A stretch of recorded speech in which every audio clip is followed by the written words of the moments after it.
Hello friends, welcome to my YouTube channel. In this video, I taught the main use of having to in English grammar and English speak. Friends, if you want to speak English, then you will have to practice with me. So now I am going to start my new video lecture. Friends, having to आज हम पढ़ेंगे having to. बहुत ही important topic है grammar के according और English speaking में बहुत काम आने वाला है। स्पोकन इंग्लिश में तो इसका बहुत यूज़ होता है।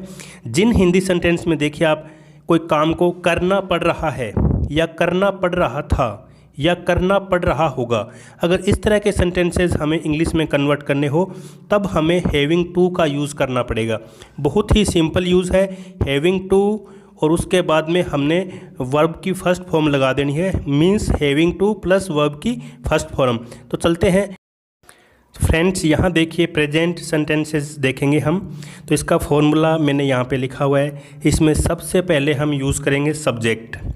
सब्जेक्ट हम हिंदी में जिसको बोलते हैं कर्ता। सब्जेक्ट यहाँ पे कोई भी हो सकता है, कोई नाम हो सकता है, he, she, it, they, you, I. Subject यहाँ पे कोई भी हो सकता है।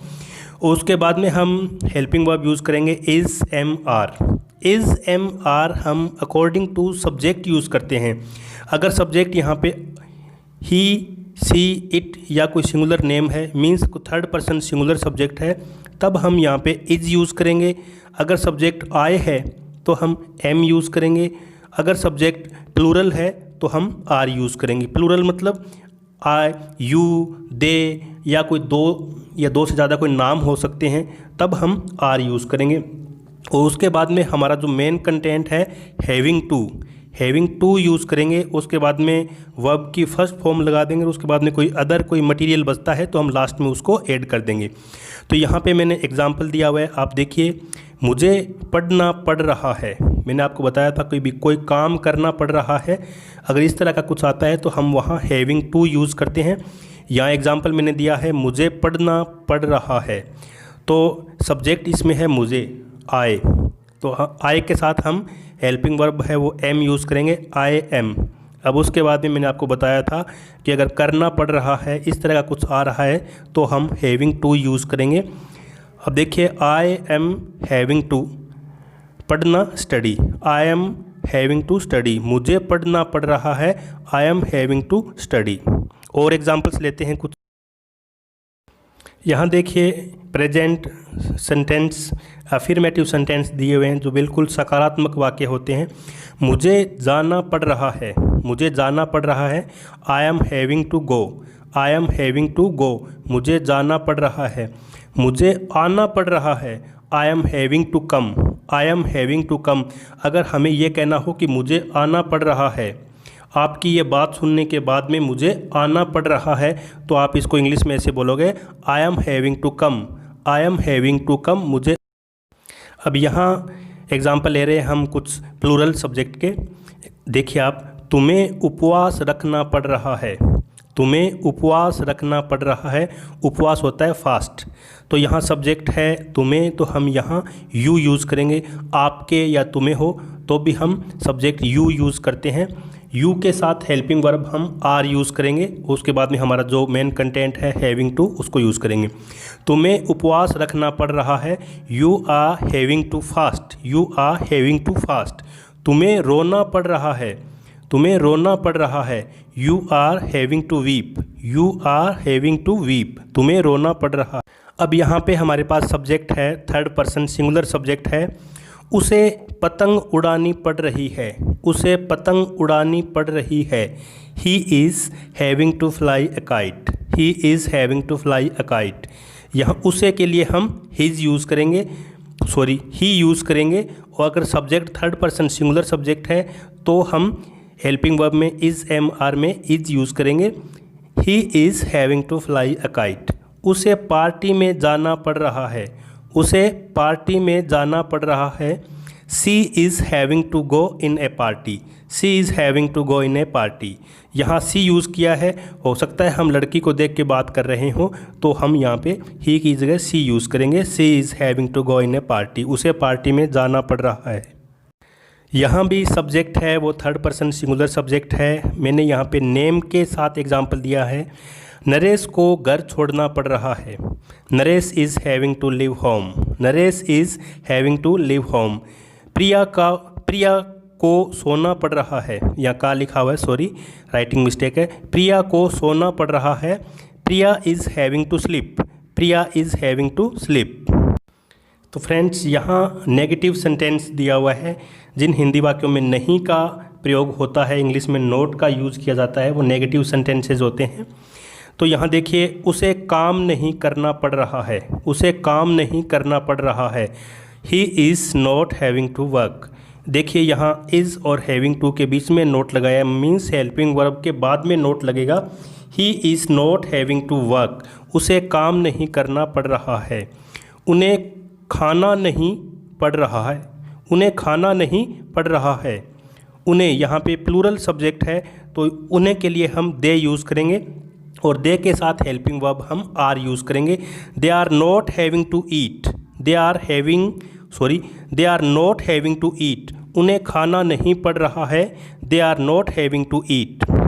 नेक्स्ट एग्जाम्पल है हमारे पास इंटेरोगेटिव सेंटेंस, प्रश्नवाचक वाक्य जिनमें सामने वाले से प्रश्न पूछा जाता है।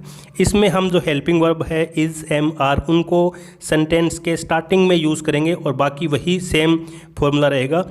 क्या तुम्हें जाना पड़ रहा है। क्या तुम्हें जाना पड़ रहा है। तो इसमें हम जो सब्जेक्ट है तुम्हें है, उसके लिए हम यू यूज़ कर रहे हैं। यू के साथ हम हेल्पिंग वर्ब आर यूज़ करेंगे। तो आर हम सेंटेंस के स्टार्टिंग में यूज़ करेंगे। Are you having to go. Are you having to go. क्या तुम्हें जाना पड़ रहा है। क्या उसे सोना पड़ रहा है। क्या उसे सोना पड़ रहा है। Is he having to sleep. Is he having to sleep. क्या उसे सोना पड़ रहा है। अब हम बात करेंगे पास्ट सेंटेंस की, जो बीत गया है उसके बारे में बात करेंगे। अगर हमें कोई बीती हुई बात के बारे में कहना हो तो हम हेल्पिंग वर्ब है वो वॉज और वर यूज़ करेंगे यहाँ पे। तो इसका जो फॉर्मूला है वो देखिए, मैंने एग्जांपल दिया हुआ है। सब्जेक्ट और उसके बाद में हेल्पिंग वर्ब वॉज और वर, इन दोनों में हम अकॉर्डिंग टू सब्जेक्ट एक हेल्पिंग वर्ब यूज़ करेंगे और उसके बाद में सेम वही फॉर्मूला हैविंग टू और उसके बाद में वर्ब की फर्स्ट फॉर्म और उसके बाद में अदर कुछ मटेरियल है तो वो हम लगा देंगे। तो यहाँ जो सब्जेक्ट अगर हमारा थर्ड पर्सन सिंगुलर सब्जेक्ट है या ही, सी, इट कोई नेम है तो हम वॉज यूज़ करेंगे। अगर हमारा सब्जेक्ट प्लूरल है तो हम वर यूज़ करेंगे। कई बार देखिए इस तरह की सिचुएशन क्रिएट हो जाती है, हमें ऐसे बोलना पड़ता है, मैं लेट हो रहा था इसलिए मुझे डिनर करना पड़ रहा था। मैं लेट हो रहा था इसलिए मुझे वहाँ डिनर करना पड़ रहा था। अगर कोई काम पास्ट में करना पड़ रहा था तो उसके लिए भी हम हैविंग टू यूज़ करेंगे और हेल्पिंग वर्ब है वो वॉज और वर में यूज़ करेंगे। एग्जाम्पल देखिए, मुझे डिनर करना पड़ रहा था, तो मुझे यहाँ पे सब्जेक्ट है इसके लिए हम आई यूज़ करेंगे। आई के साथ हम वॉज यूज़ करेंगे हेल्पिंग वर्ब। उसके बाद में हैविंग टू और करना पड़ रहा था कोई चीज़ को लेना, उसको हम टेक बोलते हैं। उसके बाद में dinner, I was having to take dinner. I was having to take dinner, मुझे डिनर करना पड़ रहा था। I was having to take dinner. Next है, उसे नाचना पड़ रहा था। उसे नाचना पड़ रहा था। He was having to dance. He was having to dance, उसे नाचना पड़ रहा था। He was having to dance. Next example देखिए, तुम्हें देखना पड़ रहा था। तुम्हें देखना पड़ रहा था। You are having to see. You are having to see, उन्हें लड़ाई करनी पड़ रही थी। उन्हें सब्जेक्ट है तो हम इसके लिए दे यूज़ करेंगे और दे के साथ हम जो हेल्पिंग वर्ब है वो वर यूज़ करेंगे। They were having to fight. They were having to fight, उन्हें लड़ाई करनी पड़ रही थी। They were having to fight. Next है हमारा नेगेटिव सेंटेंस। पास्ट के नेगेटिव सेंटेंस हम कैसे बनाते हैं, वॉज और वर के बाद में हम नोट लगाएंगे। तो इसमें सबसे पहले सब्जेक्ट और उसके बाद में अकॉर्डिंग टू सब्जेक्ट वॉज और वर लगाएंगे। उसके बाद में नोट लगाएंगे। नोट के बाद में हैविंग टू और उसके बाद में वर्ब की फर्स्ट फॉर्म लगा देंगे। उसके बाद में अदर कोई मटेरियल बचता है तो हम उसको लास्ट में ऐड कर देंगे। एग्जाम्पल देखिए, यहाँ पे मैंने दिया हुआ है, उसे स्कूल नहीं जाना पड़ रहा था। उसे स्कूल नहीं जाना पड़ रहा था। पढ़ रहा था मीन्स हमें यहाँ हैविंग टू यूज़ करनी है। He was not having to go to school. He was not having to go to school, उसे स्कूल नहीं जाना पड़ रहा था। उसे सब्जेक्ट है तो इसके लिए हम ही यूज़ करेंगे और ही के साथ हम हेल्पिंग वर्ब वॉज यूज़ करेंगे। उसे स्कूल नहीं जाना पड़ रहा था, he was not having to go to school. मुझे काम नहीं करना पड़ रहा था, मुझे काम नहीं करना पड़ रहा था, I was not having to do work, I was not having to do work. मुझे काम नहीं करना पड़ रहा था। उसे टीवी नहीं देखना पड़ रहा था, उसे टीवी नहीं देखना पड़ रहा था, उसे के लिए हम सब्जेक्ट ही यूज़ करेंगे। He was not having to watch TV, he was not having to watch TV. अब हम बात करते हैं इंटरोगेटिव सेंटेंस की, प्रश्नवाचक वाक्य की। इसमें प्रश्नवाचक वाक्य में हम हेल्पिंग वर्ब वॉज और वर दोनों में से एक को चूज़ करके अकॉर्डिंग टू सब्जेक्ट हम सेंटेंस के स्टार्टिंग में लगाएंगे। एग्जाम्पल देखिए, क्या उसे गाना पड़ रहा था, क्या उसे गाना पड़ रहा था। Was he having to sing, was he having to sing, क्या उसे गाना पड़ रहा था। क्या उसे लड़ाई करनी पड़ रही थी, क्या उसे लड़ाई करनी पड़ रही थी। Was he having to fight, was he having to fight, क्या उसे लड़ाई करनी पड़ रही थी।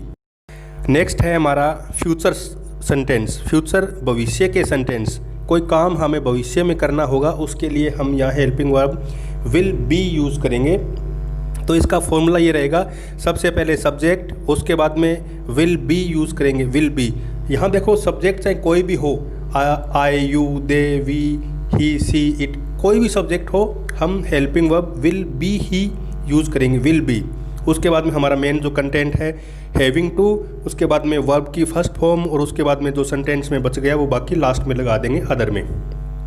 तो एग्जांपल देखिए यहाँ पे मैंने दिया हुआ है, उसे नाचना पड़ रहा होगा, होगा मतलब फ्यूचर की बात हो रही है, उसे नाचना पड़ रहा होगा।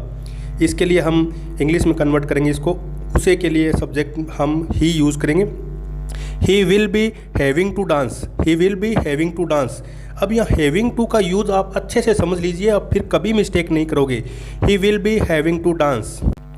उसे पहुँचना पड़ रहा होगा, कोई जगह की बात है, उसको वहाँ पहुँचना पड़ रहा होगा कोई मजबूरी के कारण, तो इसके लिए हम इंग्लिश में इसको चेंज करेंगे, तो उसे के लिए हम ही यूज़ करेंगे। He will be having to reach, he will be having to reach, उसे पहुँचना पड़ रहा होगा।